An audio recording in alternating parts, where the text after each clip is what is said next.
Welcome to Vishwam TV. నేను మీ journalist Uday. మాయమైపోతున్నాడమ్మా మనిషి అన్నవాడు, మచ్చుకైనా లేడు చూడు మానవత్వం ఉన్నవాడు. అందశ్రీ రాసిన ఈ పాట అంటే ఏ సందర్భంలో రాసిండో, ఏం ఊహించి రాసిండో, ఏం అనుభవించి రాసిండో మనకు తెలియదు. కానీ నిజంగా ఆ పాట ఇప్పుడు అక్షరాల నిజరూపం దాల్చుతుందా అంటే అవుననే సమాధానాలు చాలా వరకు వినిపిస్తున్నాయి మన రోజువారీ చూసే సంఘటనల్లో. సో ఇవాళ కూడా అదే రిపీట్ అవుతా ఉంది. దాదాపుగా మనిషి డబ్బు సంపాదించడము, ఎదగాలి అనుకోవడంలో తప్పు లేదు. కానీ ఆ ఎదిగేటప్పుడు ఎక్కే మెట్లు ఏవైతే ఉన్నాయో అవి మనం సరి చూసుకోకపోతే చాలా ప్రమాదం జరుగుతుంది, అటు కుటుంబానికి కానీ సమాజానికి కానీ.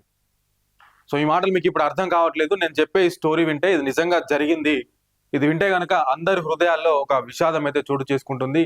హృదయాల్ని కలిచివేసే సంఘటన ఇది. ఆ తండ్రి చనిపోయి 30 రోజులు అవుతా ఉంది, ఆ తల్లి చనిపోయి 20 రోజులు అవుతా ఉంది. ఒకటే ఇంట్లో ఆ 2 శవాలు అదే విధంగా పడి ఉన్నాయి.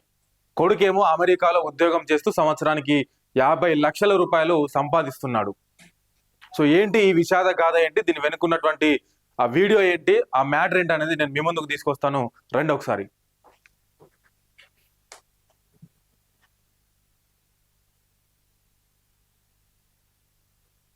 రైట్, ఒకసారి ఈ వీడియో చూడండి. ఈ వీడియో చూసిన తర్వాత నేను మీతో మాట్లాడే ప్రయత్నం చేస్తా.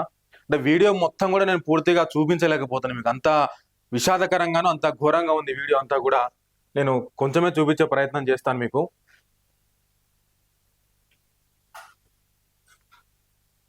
రైట్, ఇక్కడ చూసుకోవచ్చు.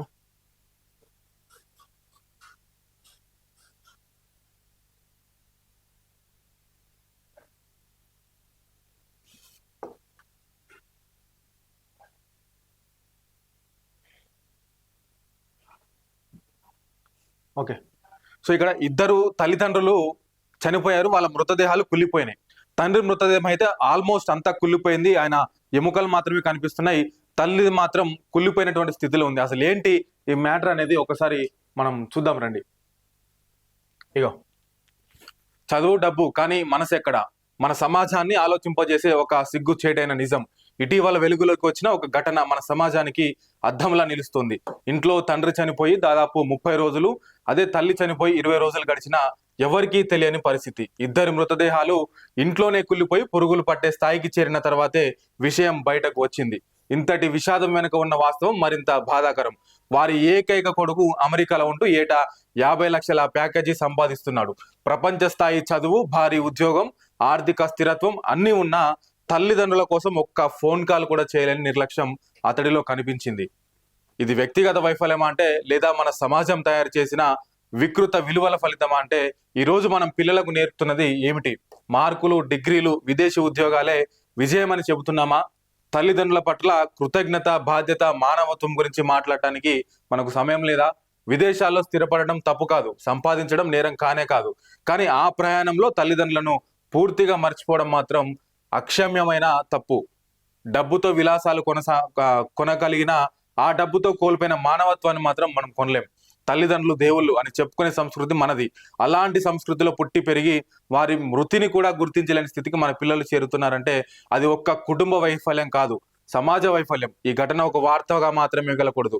ప్రతి తల్లి, తండ్రి, ప్రతి పిల్లాడు, ప్రతి కుటుంబం ఆలోచించాల్సిన హెచ్చరికగా మారాలి. చదువు మనిషిని గొప్పవాడిగా చేయాలి కానీ మనిషినే మర్చిపోయేలా కాకూడదంటూ హృదయ విదారక ఘటన అయితే ఇక్కడ చోటు చేసుకున్నట్టు మనం చూస్తూ ఉన్నాం.